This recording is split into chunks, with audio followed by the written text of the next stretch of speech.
ஐயனார் துணை சீரியல் இன்னைக்கான எபிசோடில் நிலா சொல்வாங்க, நான் உங்கள் கூட வரலப்பா, நான் இங்கே இருந்துக்கிறேன், நான் சோழனே கல்யாணம் பண்ணிக்கிறேன், எனக்கு சோழனே கல்யாணம் பண்ணி வச்சுருங்க அப்படின்னு சொல்லி. இல்லை அதெல்லாம் முடியாதுமா, போய் இவனையா அப்படின்னு சொல்லி கேட்கும்போது அவர் ரொம்ப நல்லவருப்பா, நான் உங்கள் கூட இருந்தப்போ நீங்கள் எனக்கு படிப்பு முடிஞ்சோன்னா கல்யாணம் பண்ணி வைக்கணும்னு தான் நினச்சிங்க. அங்கே இருக்கும்போது நான் ஃப்ரீயாக கூட இல்லை, கோல்டு மெடல் கூட வாங்கினேன், ஆனால் என்னை பாராட்ட கூட யாருமே இல்லை. ஆனால் இங்கே நான் என் விருப்பப்படி இருக்கேன், எனக்கு பிடிச்சதெல்லாம் நான் பண்ணுறேன்ப்பா, அதனால் எனக்கு இங்கே தான் பிடிச்சிருக்கு.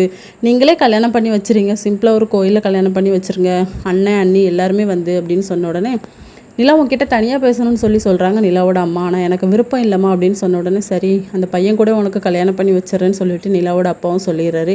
நீங்கள் எதுக்கு இப்படி பண்ணுறீங்க அப்படின்னு சொல்லும்போது, அவள் தான் நம்ம கூட வர்றதுக்கு விருப்பம் இல்லைன்னு சொல்கிறாள், இப்போ நான் என்ன பண்ண முடியும் அப்படின்னு சொன்ன உடனே நடேசன் இன்னும் ஒரு வாரத்தில் நல்ல முகூர்த்தம் இருக்குது, அன்றைக்கே கல்யாணம் வச்சிடலாம் சிம்பிளாக கோயிலில் அப்படின்னு சொன்னோடனே எல்லாருக்குமே ஓகே. அவங்க அம்மா அப்பாவும் கிளம்பிடுறாங்க. அதுக்கப்புறமா சோழன் ரொம்ப ஃபீல் பண்ணி அலறாரு. இந்த ஒரு வார்த்தை உன் வாயில் வந்துடாதான்னு சொல்லிட்டு நான் எவ்வளோ நாள் ஏங்கி போயிருந்தேன் தெரியுமா, அந்த வார்த்தை வாயிலேருந்து வந்தோன்னு எனக்கு எவ்வளோ சந்தோஷம் தெரியுமா நிலா அப்படின்னு சொல்லி ஃபீல் பண்ணிக்கிட்டு இருக்காரு. இதோட இன்னைக்கான எபிசோட் முடியுது.